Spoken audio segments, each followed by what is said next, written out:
जों दिनै बे समाव उदालगुरि जिल्ला बर' थुनलाइ आफादनि गाहाय मावख' बिहुराम बर' भवन बेवहाय ज' जादों आरो बेवहाय जों मोनसे प्रेस मिट लादों आरो बे प्रेस मिटआव बे समाव आंजों दंफायो जोंजों दंफायो जोंहा असम सानथालि साहित्य सभानि मानिजाथाव आफादगिरि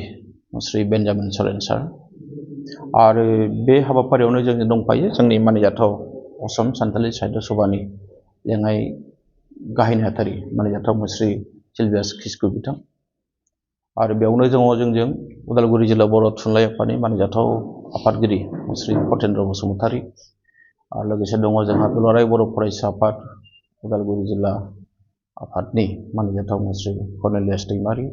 आरो बिथांनि मावथि बिथांमोन आरो बे हाबाफारियाव दङ जोंजों माने आसाम सानथालि स्टुडेन्टस इउनियननि मानिजाथाव आफादगिरि हरिराम मार्डि बिथां दा बे समाव जोङो नोंथांमोननि जि सफैनो हानाय खौरांगिरिनि गासैबो नोंथांखौ जों बरायदों दा जों बे प्रेस मिटखौ लानाय जाहैबाय जे थांनाय 19 जानुवारि 2022नि मोनाबिलि समाव क'क्राझारनि कारिगावनि खाथियाव जा रोखोमनि मोनसे जाथाय खालामनानै जोंनि बिथांमोना बुजिस्लाबनो हायैयाव जानो हागौ जे जोंनि मानिजाथाव सासे लाइमोन सिखना राजा बिस्मित बिथांखौ जि मोनसे मोसौ सिखावनि सन्देहजों बुथारबाय बेखौ जों दिनैनि बे प्रेस मिटनि गेजेरजों जोङो निन्दा होदों आरो जों दुखु फोरमायदों जोंनि गोथौ दुखु मोननायखौ जों दिनै फोरमायदों आरो बेजों लोगोसेनो सासे सुनिल मुर्मु बिथाङाबो माने थैनायखौ जों मिथिबाय आरो बिथाङा एक्सिडेन्टआव थैदों बे गारिजों सौदावनानै बिथाङाबो थैदों दा बे जोंनि थाखाय गासैबो जाथाया जोबोद दुखु गोनां जों बेखौ गोथौ दुखु मोननायखौ फोरमायदों नाथाय बेखौ लानानै क'क्राझारनि बे कारिगावआव जेरैबायदि आदिबासि आरो बर'फोरनि गेजेराव बा सान्थाल आरो बर'फोरनि गेजेराव जि मोनसे फोथायलायनो हायै मोनसे गिनाय भाब सोमजिबाय जायनि थाखाय गोबां बर' फिसाफ्राबो खारबाय आरो सान्थाल फिसाफ्राबो खारनो गोनां जाबाय दा बेवहाय सोरनिबा न'आवबो सावजाबाय आरो लोगोसे जायफ्रा न'आव सावजायाखै बिथांमोना माने गिनानैबो खारनो गोनां जाबाय दा बिथांमोना माखासेया रिलिफ केम्पआव दङ दा जों दिनै खावलायगोन जे जाहाथे बै रिलिफ केम्पआव थानायफ्रा जाहाथे थाबैनो गावबागाव न'आव थांफिननो हायो बेनि थाखाय सरकारा राहा खालामनांगौ बे जोंनि थाखाय मोनसे मानोना बे गुसु समाव आरो बे समाव जोंहा आनजाद फैगासिनो दङ जोंनि बे गुसु समाव आरो बे आनजाद फैबाय थानाय समाव जुदि रिलिफ केम्पआव थानांगौबा बियो जोंनि थाखाय माने बारा थिग जानाय नङा हाइजेनिक जानाय नङा दुखु गोनां मोनसे थासारि बे जानानै थागोन बेखायनो सरकारा बिथांमोना गावसिनि मावनायनि गेजेरजों माने थाबैनो माबोरैहाय माने बर' आरो सान्थालफोरनि गेजेराव माने बुजाफोराखौ लाबोनो हायो आगोलनि बायदि समखौ जाहाथे बोरै लाबोफिननो हायो बेनि थाखाय बिथांमोना खामानि मावथों जों बेखौ खावलायदों आरो जोंबो दिनै हारिनि मोनसे माहारि आफाद हिसाबै बर' थुनलाइ आफादानो होन जोंहा सान्थालिफोरनिफ्राय जोंहा जेरैहाय माने असम सानथालि साहित्य सभा आरो लोगोसे सान्थाल माने स्टुडेन्टस इउनियन आरो जोंहा दुलाराय बर' फरायसा आफाद दङ जों जयैनो जा हायो जों खामानिखौ मावबाय थादों जाहाथे जि मोनसे जालांबाय मोनसे गाज्रि जाथाय जालांबाय जाय जाथायखौ जों दिनै निन्दा होदों जों दिनै मुगैदों जों दिनै सोंखारिदों बे जाथाया खुनु दिन जाबावा बेखौ जोङो सरकारखौ खावलायगोन आरो मोनसे खोथाखौ जों दिनै बुंगोन बै जोंहा सिखना राजा बिस्मितखौ बुथारनाय जाहाथे जेसेबां सुबुं दङ सासेबो बारग'आ गासैखौबो हमजोबनांगौ आरो जुदि सोरबा दंबावब्ला बेखौ नागिरनानै हमनांगौ बे जाबाय जोंनि दाबि आरो बेजों लोगोसे सिखना राजा बिस्मितनो सरकारनिफ्राय जेसेबां हायो बिथांनि न'खरनो कम्पेनसेसन होनांगौनि थाखाय जों दिनै दाबि खालामदों मानोना बिथाङा एखेबारे नंखाय मोनसे अजदाव गावनि जिउखौ बावसोमनो गोनां जाबाय बे जोंनि थाखाय जोबोद साननो गोनां बाथ्रा दुखु गोनां बाथ्रा आरो जों दिनै सरकारखौ खावलायगोन जे जोंहा सान्थालि भाइफोरनि गोसोआव माबा मोनसे संखा दं नामा जायनि थाखाय बिथांमोना बर'फोरनि सायाव बे रोखोमनि मोनसे गाज्रि गोसो लानानै खामानि मावनायखौ जों नुनो मोनदों बेखायनो बिथांमोननि गोसो सिङाव जुदि माबाफोर सन्देह दंब्ला संखा दंब्ला जाहाथे बेखौ सरकारा फोजोबनो हायो बेखौ जों दिनै प्रेस मिटनि गेजेरजों जों दिनै खावलायदों मानोना जों मिथिनायाव बे जाथाया हरखाबै जायाखै बिथांमोना माबा मोनसे सन्देह खालामनानै थाबाय थाखादों आरो बिनि उनाव बे जाथाया जादों बेखायनो जों दिनै सरकारखौ खावलायगोन बे बिथिङाव जाहाथे गासैबो बिथिंखौ नोजोर होनानै जोंनि आदिबासि भाइ जोंनि बर'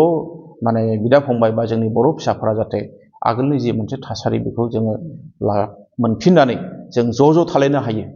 जों ज' खामानि मावनो हायो, जों बेनि थाखाय खावलायगोन। आरो बेजों लोगोसे जों दिनै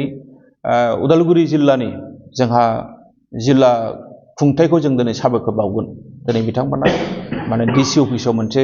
मेल लादोंमोन आरो बेनि गेजेरजों मोनसे पिसनि मेसेज बिथांमोना होनो नाजादों। आरो बेयावबो जोंहा उदालगुरि जिल्लानि सिङाव थानाय गुबुन गुबुन माने आफादफोर जेरावनाखि थुनलाइ आफाद दं, फरायसा आफाद दङ, जयैनो बेहाय बाहागो लादों। आरो जों दिनै खावलायगोन जे क'क्राझाराव जि जालांबाय 19 आरो 20, 19आव जाथाय जाबाय, 20आव बेनि फिन जाथाय माखासे जाबाय, नाथाय बेयावनो जोबथायो। बेनिफ्राय आरो जेरावबो गोसारनो नाङा। उदालगुरि जिल्लायावबो जों दिनै खावलायदों बै क'क्राझारनि जाथाया क'क्राझारावनो थाथों, जोब्बाय बियो। जोंनि उदालगुरियाव जेसेबांनाखि आदिबासिफोर दङ, बर'फोर दङ, बिथांमोनखौ जों दिनै खावलायगोन बै जाथाया जोंनियाव जेबो जाहाथे गोहोम गोलैफैया। सोरबा जुदि माबा मोनसे रिउमार बाथ्रा फोसावोब्ला जाहाथे लोगो लोगो जोंनि माहारि आफादफोरनो खोन्थायो।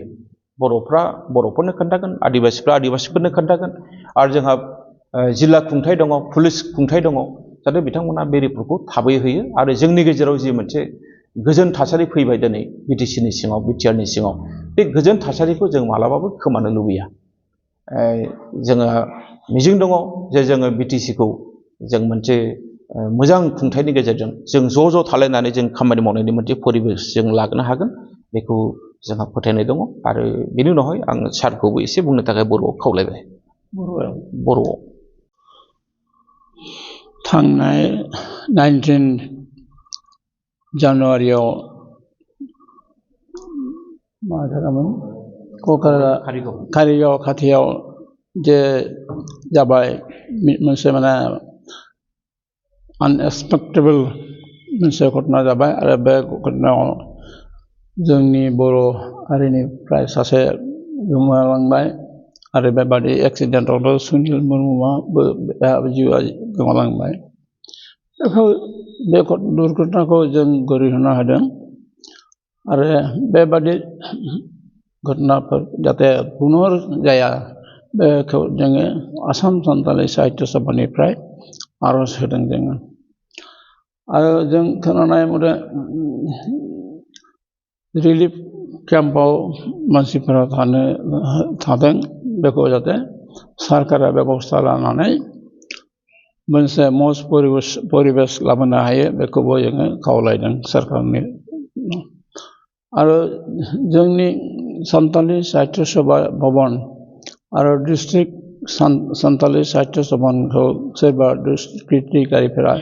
नस्थ' खालामदों, बेखौ जाहाथे रिबिल्ड खालामनो हायो, बेखौ जोङो खावलायो बा अनुरद खालामदों। आरो जायफोरा हस्पिटालाव दङ दाबो जों खोनानाय मथे बिसोरबो जाहाथे दे केन रिगेइन देयार हेल्थ, बेखौ जोङो आसा खालामदों। आं इसोरनि खाथियाव बिदों जाहाथे बे ओनसोलाव नङा, जोंनि बिटिसि गथाय ओनसोलाव बे जे सान्थि दङ, बे सान्थिया बहाल थाथों। इसोरा जोंखौ गासैखौबो बर होथों, बेखौनो जोङो माने पाब्लिकफोरखौ एपिल होबाय। धन्यबाद। तामामेन 19 জানুয়ারি তারিখ कारिगाव सुर रे ओकटा दुर्घटना मेनला हुयन बाबुन असक कान ताहेकना नंकाना घटना हुयना। आर ओना घटना रे मिटे बड़ो बयहा उनी हां गज तला जिरौनाय नेता सुनील मुर्मू nyutumani मिटे अब संताल हर हां एक्सीडेंट ते जिरौना। नोवा को घटना से नोवा नेल काते अड़ी भावना ले बुझेउ ना आले दो आसाम सान्ताली साहित्य सभा दा। आर ओना ले आले गोरी ना ले एमदा ओना ले बुगे कभी से नोकाना दो बांग हुयु जरूरा मेनते आले ले मेनदा। आदो इन दिसम हर ini oktore Assam Santali Satya Sabaran President lekatain nehor bon kana jemon abu talare okata suluk sepuluk mina ona do jemon alor pulo ar ona do jemon tiri juge bitahan ada suluk bang tahan kan abu lahanti ha bang huyan ar niye oktore badai lekate Kerigau cetan saya oka ko tola mina onda do adam ko do relief camp mina ko ado ona relief camp jemon sera oda khon apnar oda teko ruwar hijo ar gidre ko padhao kan unko jemon asubida do ala ar eken inne mutu no Kokradar area tine boyha misra santal kum na ko unko jemon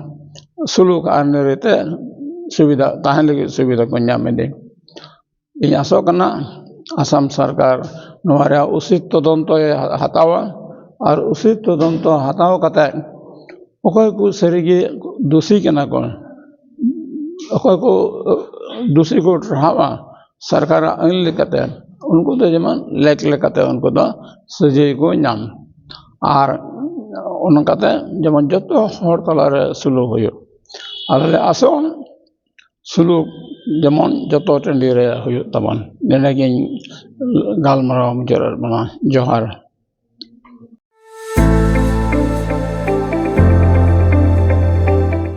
गोजोनथाव खौरां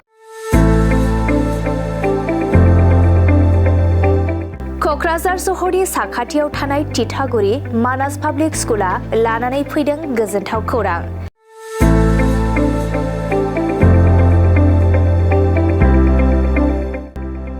मानास public स्कुला गुन गोनां सोलोंथाइ बोसोरनि नार्सारिनिफ्राय थाखो 9 सिम फरायसा फरायसुलिफोरनि गोदानै 2026-27 मायथाइनि गोदानै मुं थिसननायनि खाबुफोर होगासिनो दं। गुन गोनां सोलोंथाइ होनायजों लोगोसे तितागुरि मानास पाब्लिक स्कुलाव basic computer education, English speaking environment आरो मोजां सोलोंथाइ गोनां फोरोंगिरिफोर दं। फरायसा फरायसुलिफोरनि थाखाय सोलोंथाइ लानायजों गोबां मोजां खाबुफोर दं, जेरै योगानि खाबु आरो हिन्जावसा आरो हौवासाफोरनि थानायनि थाखाय सेपारेट हस्टेलनिबो खाबुफोर दं। नोंथाङा आबुङै मिथिबावनो थाखाय थोंजोङै नैबे 60008532886000489621 आरो 9101008849 जानबुं नम्बराव खौरां लाहरनो हागोन।